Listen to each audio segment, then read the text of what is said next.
This is meeting number 53, can you believe? So my name's Jo Bark and I'm here with my colleague Jo Shorthouse and Tasha, who will be co-hosting today's session. We're pleased to welcome Dr Dora Foukaneli to this meeting today. Dora is the consultant in Haematology and Transfusion Medicine at Addenbrooke's Hospital and also has a joint role with NHS BT as part of the patient clinical team. So today's session, Dora will present the findings from a national survey on the use of OD negative red cells, which, if you remember, was conducted in partnership with the National Transfusion Lab Managers Group and NHS BT. So this was from a 2-week snapshot last September 2024, and we got data from 203 hospitals, so quite good participation. So Dora will run through what happened to these units. We'll look at identify where opportunities for improvements lie and how we can implement any changes to preserve this limited supply of OD negative red cells. Thank you very much for the invitation, and thank you very much for the opportunity to talk to you today. Stability of OD negative supply chain, it is one of the biggest challenges for all blood services. And we have to acknowledge, despite the efforts, almost everyone internationally experience at different level, at some stage, some levels of shortage of OD negative. This is particularly important as utilization of blood overall is reducing. We know around 8% of the donor population are OD negative. It is therefore more difficult in a declining demand to target specifically OD negative donors. And targeting a specific group of donors comes with a higher cost, but also it increases pressure to this specific group with a lot of ethical responsibilities and considerations. As you remember, and as you know very well, in the last 2 years, we are going through shortages of blood groups, more specifically of shortages of OD negative. And NHSBT, in collaboration with the National Blood Transfusion Committee, regularly issued instructions to hospitals for certain activities in order to preserve units of OD negative, or in different words, to avoid wastage or inappropriate practice. Despite that, we continue to experience significant shortages, particularly following the cyber attack hospitals in London experienced last summer. At the beginning of September 2024, the National Lab Managers Group issued some recommendations to hospitals advising to conduct audits for the usage of O negative so we can understand better where OD negative goes, and therefore recommendations and implementations of any measures to be more specific and more effective. That raised the idea of a repeat survey for the usage of OD negative. It would have been much easier for hospitals to be supported and for the survey to be standardized across the country. And that led to the development of this project I'm going to share with you today. Okay, so during the survey, we wanted to determine the fate of OD negative red cells issued by NHSBT to English hospitals during a 2-week period from 9th to the 22nd of September 2024 through a snapshot system and analysis. We wanted to determine the proportion of OD negative red cells that were transfused to non-OD negative patients and the reason for this.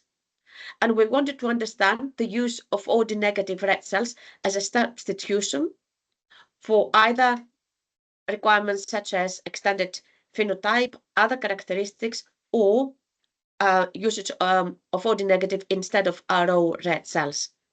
And also we wanted to identify areas for targeted improvement activities and recommendations. So we collected the OD negative units issued by NHSBT between the 9th and the 22nd of September 2024, and this information was extracted from PALS. The link of the survey with the information went to hospitals, and on entering hospital PALS number, the form displayed the list of units specific for this hospital, and the hospital had to enter the fate of the unit as well as some additional information to help us to issue meaningful recommendations.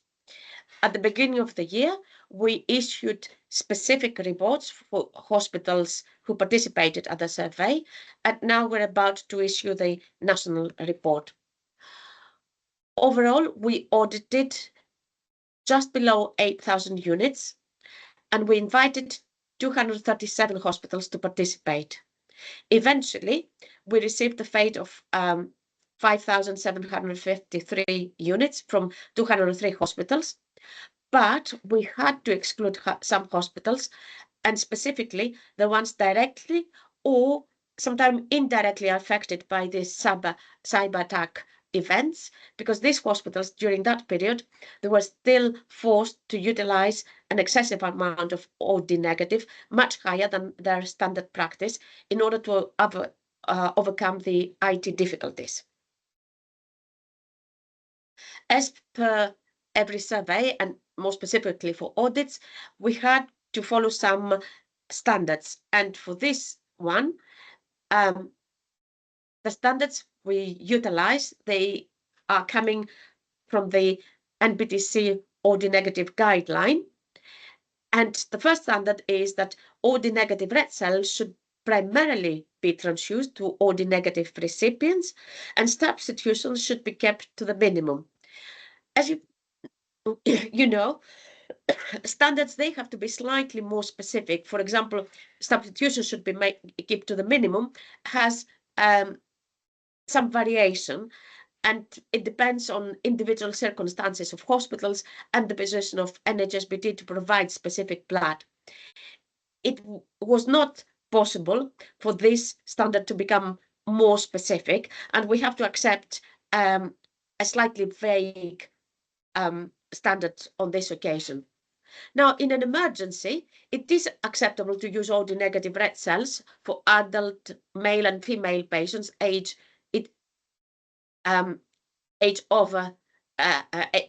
over 50 years of age who are D negative with no anti-D antibodies, and for adult male and females more than 50 years of age where the D type is unknown. The OD negative red cells should be used as a substitution only in the absence of appropriate group-specific or OD positive red cell units. And the OD negative red cell wastage, it is considered as acceptable to be up to 4%. 4% wastage, it is probably higher than any other blood group, but it is acknowledged hospitals often are overstocking OD negative in order to be able to cope to competing demand and priorities. So let's start going through the findings. In the current survey, 2024, only 45% of OD negative red cells are transfused to OD negative patients. The rest, 55%, goes to non-OD negative patients, and this is what we wanted to understand. What is the fate of those units? In previous surveys, the situation was very different. In the 2010 survey, 70% of OD negative blood was transfused to OD negative individuals, and in 2018, 55% was transfused to OD negative individuals. So there is a steady, continuous decline on the OD negative recipients receiving OD negative blood, and the rest goes for other reasons. So the essence of the survey was to understand these other reasons. So if we exclude the OD negative patients, a significant number, 12.9%, it is used to avoid expiry, and another significant number, roughly 5% in total, of units are expiring, which is higher than the standard. We transfuse roughly 13% OD negative for emergencies, and some of that it is issued directly from the lab for patients of unknown or unconfirmed blood group. Similar number of blood is taken from emergency packs, flying squads, or emergency fridges. And there's another 3% roughly of blood used and issued as an emergency from laboratories for patients with known blood group.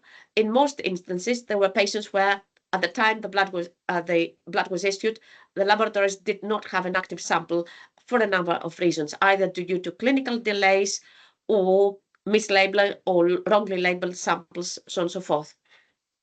Roughly 3% of OD negative blood is used to support transplant patients with ABO and D incompatibilities, and very, very small number is used for solid organ transplants. Substitution has become probably a significant element for this audit, and we have observed a number of units is transfused to RO patients where group-specific RO units were not available at the time of transfusion. Roughly 5% it was transfused to non-OD negative patients where other specific requirements were not met, including requirements for irradiated units, or to non-OD negative patients due to antigen negative requirements for clinically significant antibodies. And again, these patients were at different blood groups. Some of them they were D positive. And some units were transfused, 2% of units, to non-O negative patients due to ABO matched blood unavailability. 3% to 2.5%, the unit was transferred to another site, to a private hospital or to a neighboring hospital, so we couldn't see details of these units. Let's talk for substitutions. Overall, 17.5% of OD negative units of red cells during this survey were issued as a substitution. In all categories, the majority of substituted units went to OD positive patients, and 40% of substitutions were in place of RO units. Some units were transfused to patients with RHC and little e variant genotype, which is something that we need to understand more and more now, because as we identify more patients with variants. And in one hospital, which looked more specifically for their own substitutions during the survey, they reported that 8 out of 10 substitutions at the hospital level could have been avoided, and the hospital could have selected a different blood group instead of OD negative.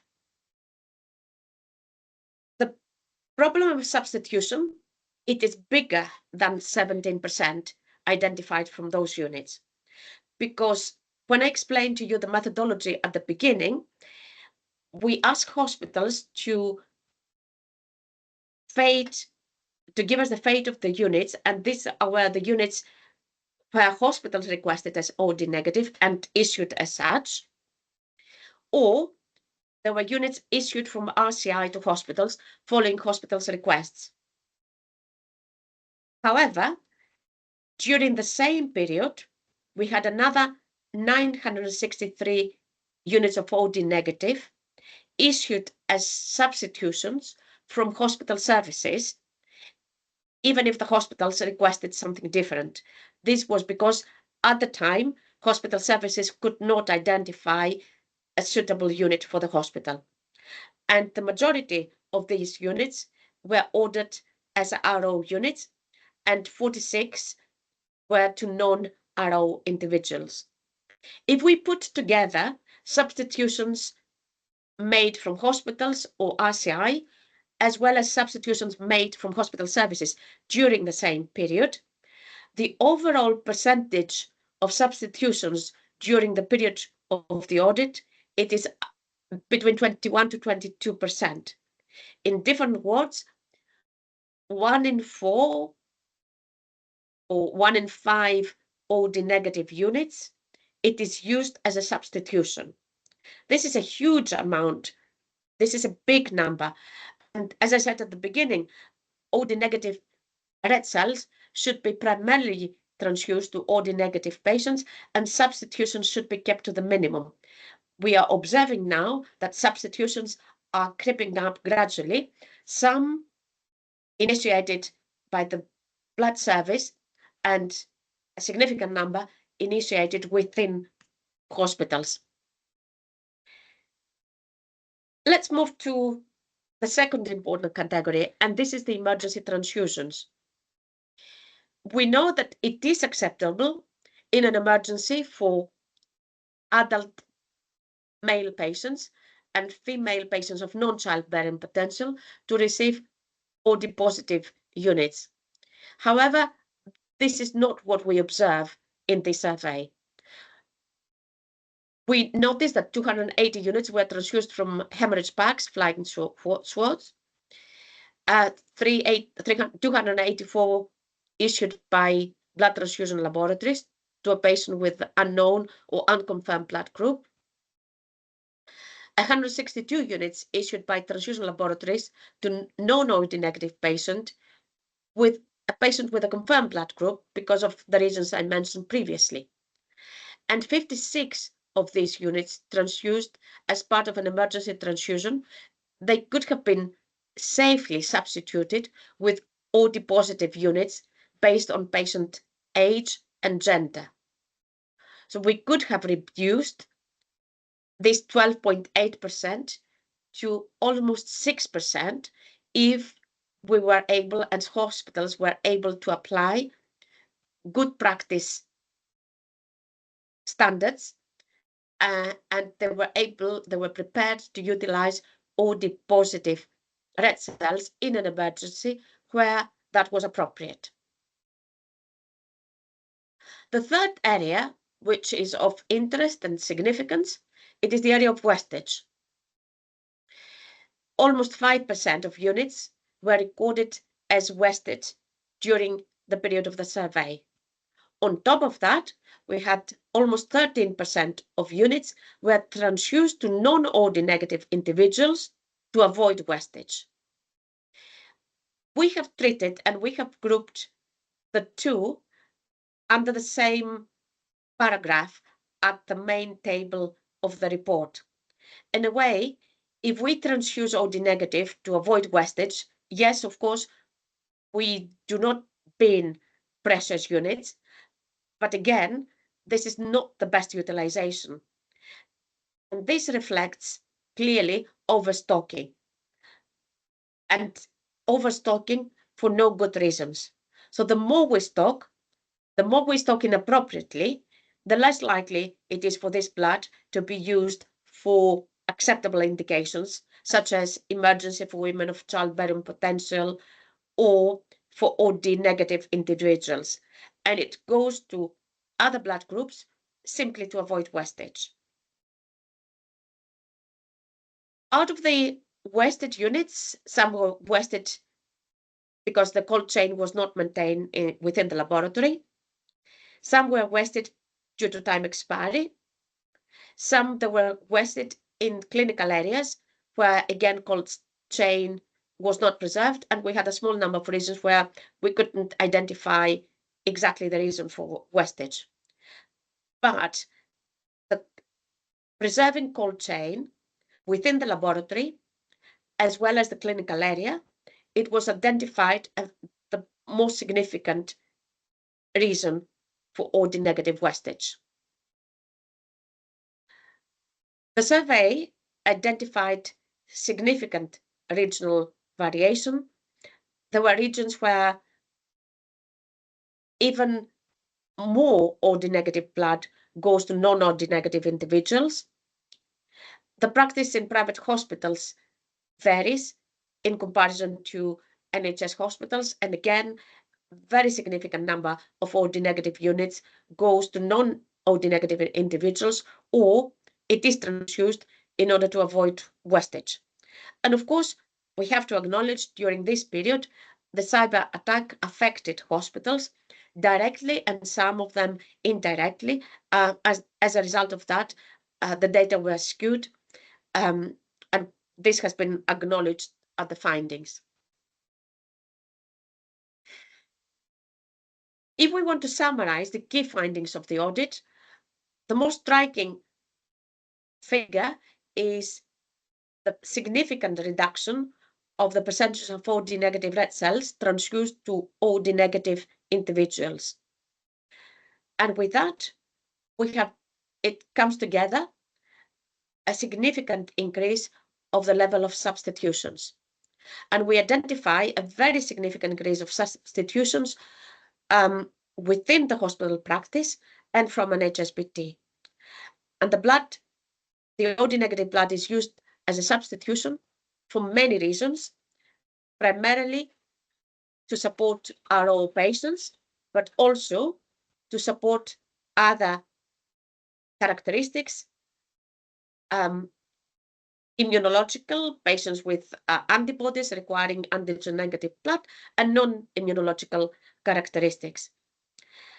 And we have noticed and we have identified and hospitals acknowledged some of the substitutions were inappropriate and avoidable, and that still occurs. Inevitably, all organizations, we have to work together to reduce reliance on the OD negative red cells as a substitution, and we have to improve and promote appropriate ABO and dematched units. Otherwise, it would be practically difficult to preserve and maintain the stability of supply chain for OD negative. We try in this audit report to group recommendations in 3 different domains. One area of the recommendation relates to laboratories. Another area of recommendation, it applies to hospital transfusion committees and those making decisions within hospitals. A third area of recommendation, it is specific to clinical areas, including pre-hospital care. And the fourth area of recommendation, it is towards NHS BT, where the organization as the blood establishment and the provider of blood plays a significant role for this matter. Now, talking to transfusion laboratories and transfusion laboratory managers, we are asking them to regularly review substitutions to confirm their appropriateness and to utilize resources, and the audit report comes with a significant number of resources to educate members of staff for appropriate substitutions. In addition, laboratory managers, when the time comes and they're about to replace limb systems, they have to ensure the limbs providers, they have appropriate modules to allow issue of OD negative emergency units. We are also asking laboratories to monitor stock levels to ensure appropriate use and limit time expiry.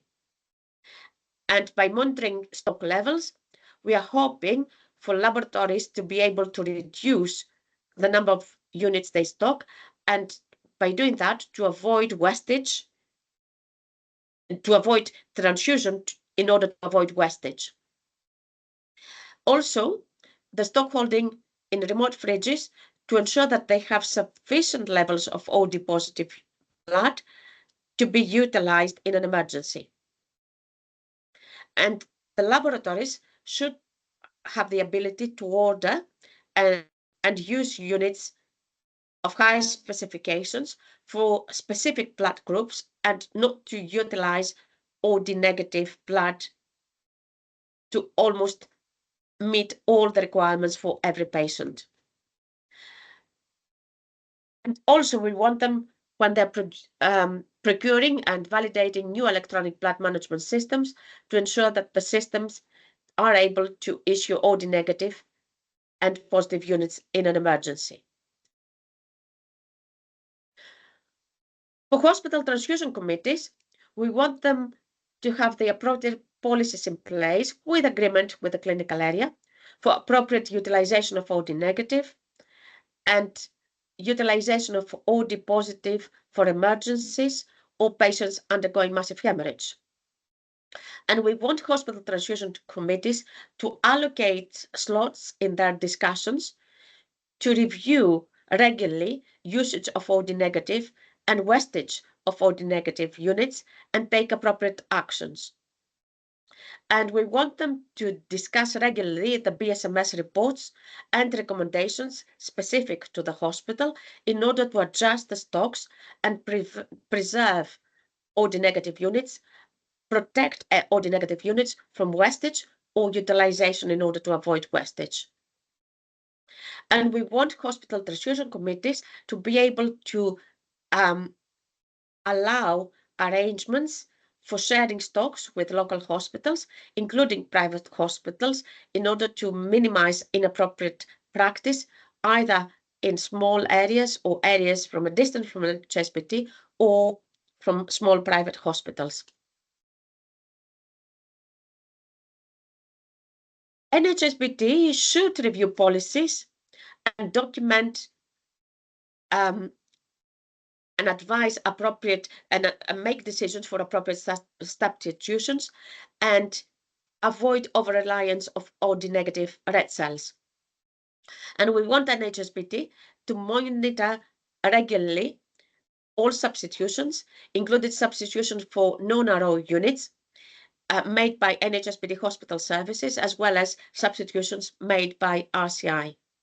And we want them to consider blood collection and testing strategies to ensure appropriately phenotypic mix of available units to meet the demand and therefore reduce substitutions. What do we mean about that? We know in some instances extensive phenotype should apply to OD positive blood because the majority of antigen negative blood requested, it is for OD positive patients and not OD negative. And staff involved in the supply and issue of red cells should be educated in an appropriate substitutions to promote the conservation of OD negative blood supply. I think there is something missing here. Yes, it is the recommendations for the clinical areas, which probably I skipped the slide. We wanted in this audit to issue some recommendations specific for clinical areas because often clinicians, they consider OD negative as an activity, primarily a laboratory activity. However, they have a role to play. They have a role when they accept OD positive units in emergency departments, and they need to train their staff and they need to make sure that they have the appropriate mix to respond to emergencies. And we want the teams involved in pre-hospital care to be prepared, particularly during periods of shortage, to carry OD positive as well as OD negative blood. And we want the clinical areas to monitor wastage, particularly wastage related to their activities. We want them to train their staff of the importance of keeping the OD negative under the cold chain conditions. Anything different leads to wastage. And clinical areas, they need to understand their role and their responsibility to preserve those units. And also clinical areas, they have to act quickly and they have to ensure that appropriately labeled samples are obtained and arrived in the laboratory in a timely manner. Otherwise, the laboratories are forced to issue OD negative blood because they do not have a blood group or confirmed blood group, or even if they have historical records, they do not have an active sample in order to issue group-specific blood. So there are a lot of activities and a lot of areas where clinical areas, they need to understand their responsibility, their role, they need to enhance education and good practice to support laboratories to reduce either usage in an emergency or wastage. Hopefully, we want hospitals and NHS BT to endorse the recommendations and start implementation of the recommendations, but also we want to monitor improvements. This snapshot methodology most likely is going to be repeated on a regular basis to help hospitals to monitor usage of OD negative, wastage, substitutions, as we have now recognized of them having a significant role on the supply chain of OD negative. Another goal of the audit group is to audit at some stage in the future the usage of RO units. As you know, the RO blood group, it is specifically and primarily utilized for patients with sickle cell disease requiring red cell exchange. Significant effort is made to increase collections from RO donors, but still we rely on the OD negative blood. However, what we want to understand is if the RO units issued to hospitals are appropriately used for RO patients, or they're equally transfused to other blood groups to avoid wastage. So the two, appropriate usage of RO blood and appropriate usage of OD negative, should go together in order to achieve stability. I would like to thank a multidisciplinary team who contributed for the development of this survey.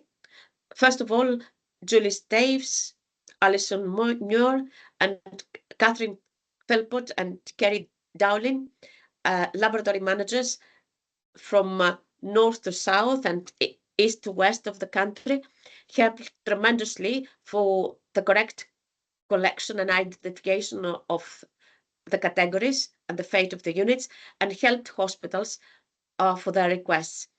Some of them went back and asked for clarification when hospitals did not understand or had some confusion for specific units.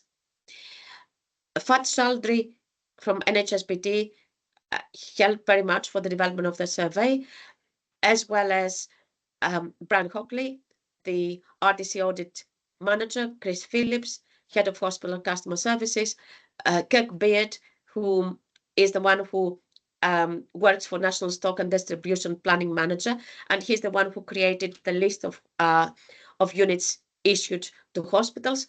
Matt Bent helped us with his knowledge from the blood stock management scheme, and also helped us with tremendous resources for hospitals, which will go out together with the report.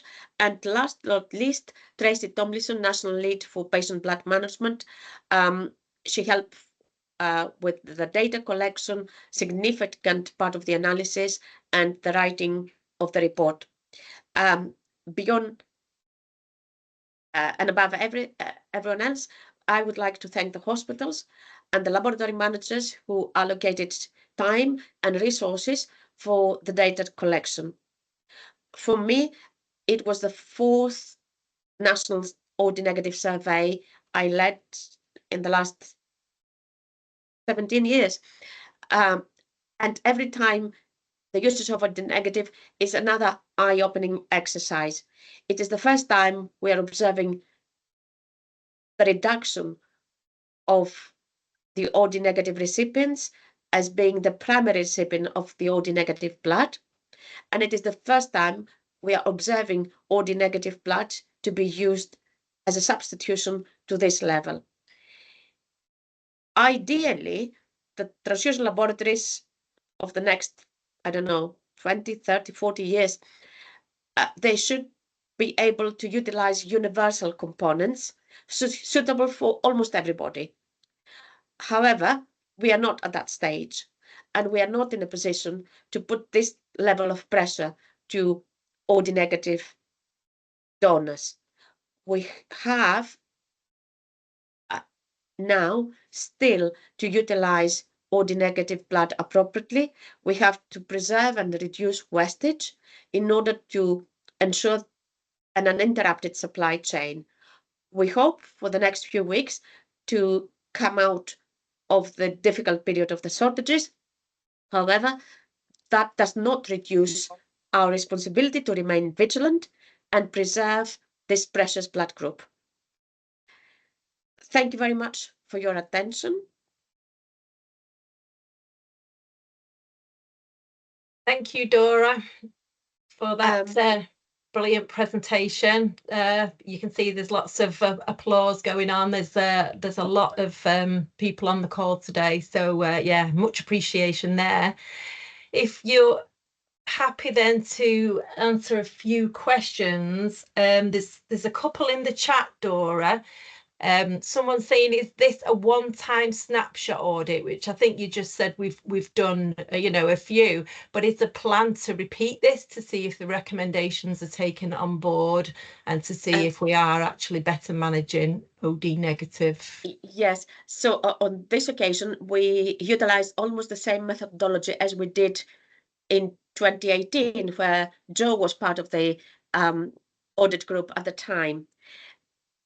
With the help of the laboratory managers, which were a very significant contributor on the audit group, we hope we have improved the questions for the fate of the unit, and we hope to be able to repeat the same methodology frequently. I don't want to commit how often we're going to do that, because clearly we don't want to overload laboratory managers by doing the same work again and again. Clearly, for as long as we have shortages, we will repeat sooner than later. But yes, it will become more or less a regular audit. It will be nice for laboratory managers to discuss that among themselves and give that some recommendations for realistic expectations for the frequency. There's a couple of... Oh, sorry, Joe. Oh, no, to you. I was just going to say thanks, Dora, but yeah, thanks, Joe. Just a couple of questions as well about stock sharing, Dora. So would stock sharing between local hospitals help with own egg wastage?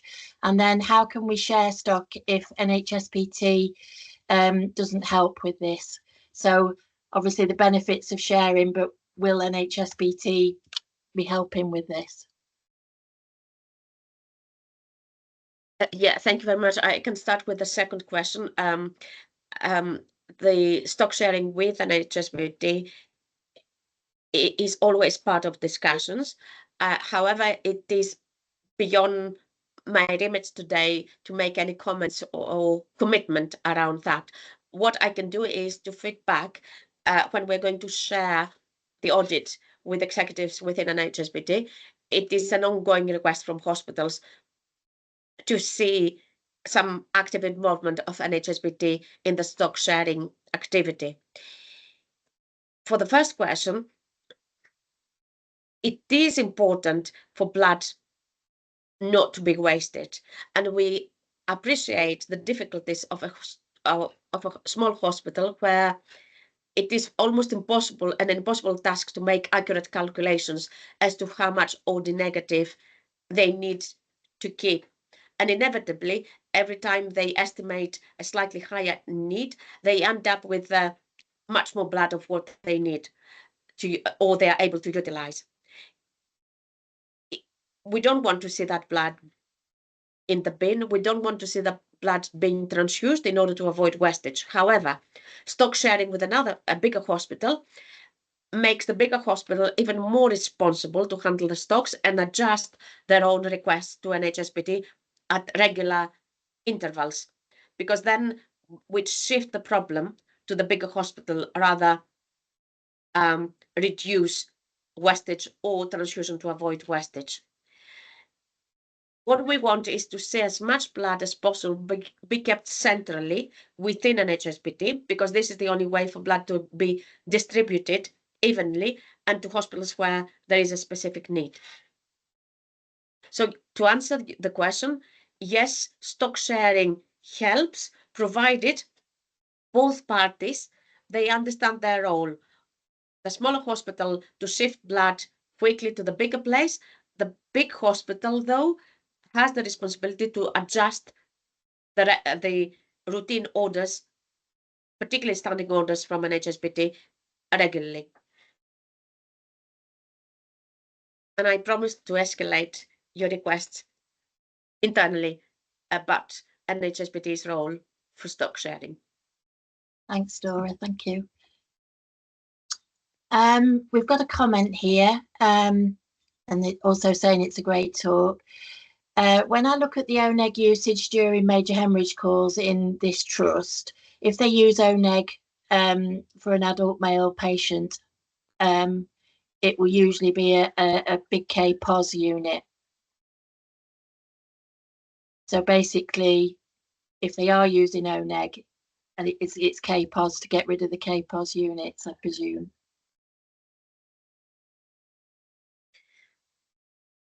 I don't know whether it's Rebecca, yes, if she would like to. Yeah, it helps, but it does not minimize the problem. Overall, we want to see more O positive units to be kept and used for emergencies, because even the O negative Cal positive blood, it can be used to another OD negative patient who happen to be Cal positive, and this is the majority of patients. Of the majority of OD negative are Cal positive, and to some, it is not even an indication to select Cal matched blood. So still, utilization of O positive blood for male patients leads to stock reduction. Thank you. A comment from Julie Staves. Hospitals need to have SLAs for stock sharing. There is a template on the MBTC website. Transport arrangements could be organised between hospitals and may already be in place if samples are referred already. So obviously to go back and have a look if that SLA is in place, really, isn't it? This is true, and beyond the SLAs, as I said previously, it is the awareness for adjustment of stocks for those who receive the extra units. I did not realize Julie was on the call. A huge thanks to Julie for this audit, and clearly the frequency of the re-audit. We would like to hear from the lab managers group and the National Blood Managers Group's recommendations for that.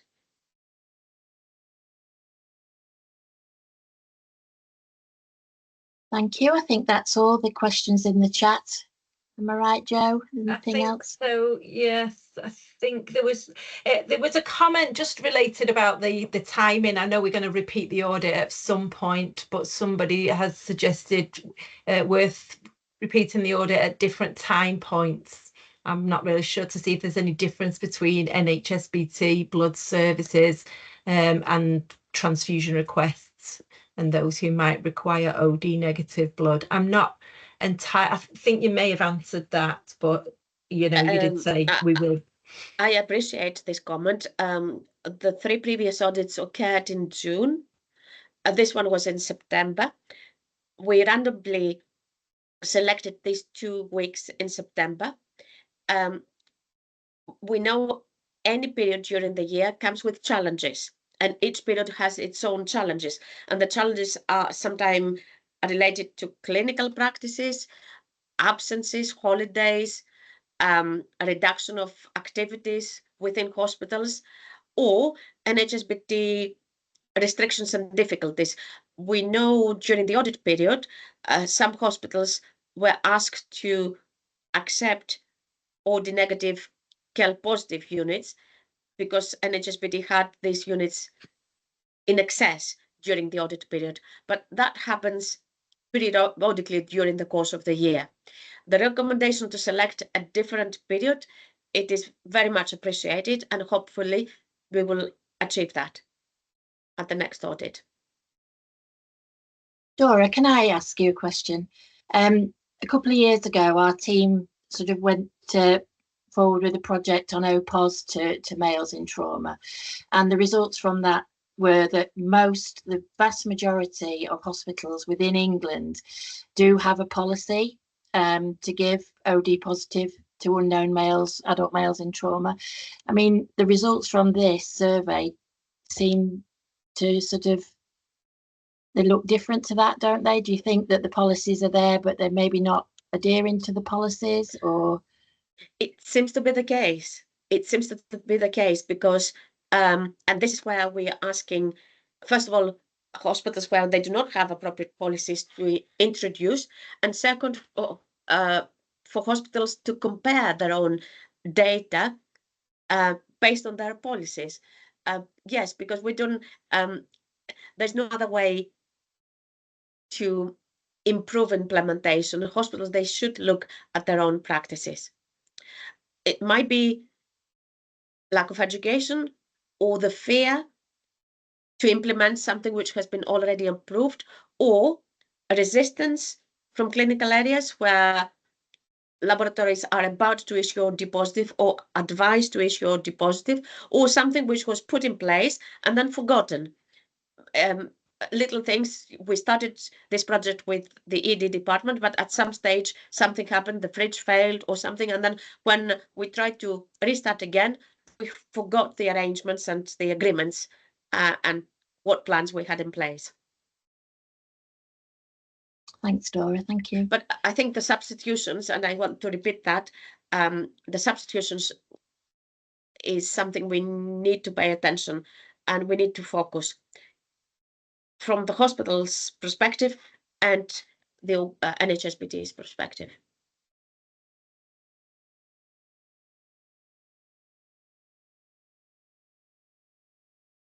Okay, we are getting quite short of time, so there's there's a comment here. If we just make this the last question, then or it might be a comment from Hafiz Qureshi. So thanks for the excellent presentation. It's another comment about stock sharing. It sounds a good idea, but I'm aware that many transfusion labs, including ours, are reluctant to accept unused stock back from other hospitals due to lack of cold chain audit trail with each unit, and there's no assurance that the blood component being accepted back in stock wasn't exposed to significant temperature excursions.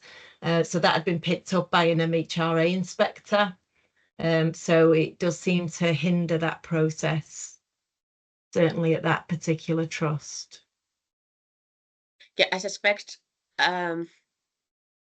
this is, we have to go back to what Julie suggested, because this has to be part of the SLA agreement. And if the laboratories are, and all the laboratories have the MHRA license, part of the MHRA license is strict adherence to cold chain. And that should be also included in any arrangements and agreements. Can we just have one more comment, Joe? Is that all right? Yeah, sure, yeah. And it says, thank you for a very interesting talk and data. Is there national NHS BT guidance on the use of OD positive in emergencies? The OD negative guidelines has been produced and hosted under the NBTC website. I don't know, Joe, if people want us to share the link. And yeah, absolutely. That includes the usage in an emergency. And also this guideline has guidance on the usage of KEL positive blood as well, who can receive safely KEL positive blood. Yeah, we can put a link in the chat to one of our PBM toolkits. There's a lot of research and guidance around the use of OD pos on there, so we'll pop that in the chat as well. Yeah. Okay, thank you. It's and as I said, sorry to interrupt, when the report reaches the hospitals, you will see almost a big package of resources. You shouldn't feel overwhelmed from that. The resources are specifically to the lab. They are specifically for clinical areas. They are there to educate and help laboratories to educate members of staff for substitutions, for cold chain, for emergencies, for monitoring stocks, and to reduce the stocks, and also resources such as the one that mentioned from Joe about usage of OD negative in emergencies. So together with this presentation, the report will hopefully help. Thanks, Dora. There was something else, something about the HTC. There was another question which popped. Let me just have a look. Something has just popped up here. Joe's put the link in the chat in the Q&A there to the various resources. If you're able to just click on that to get you know, the guidance on OD positive in emergencies. There may be something in the chat, but we were asking for the questions. Oh, can we receive a copy of the presentation for our HTC? So as soon as the report is out, hopefully the resources would be there as well. Yeah, okay. Thanks, Dora, and thank you all for your questions. Thank you. I think obviously, you know, it's generated lots of interest and there's lots of questions, but in the interest of time, we will have to wrap up there. And thank you all for joining today's meeting, meeting number 53.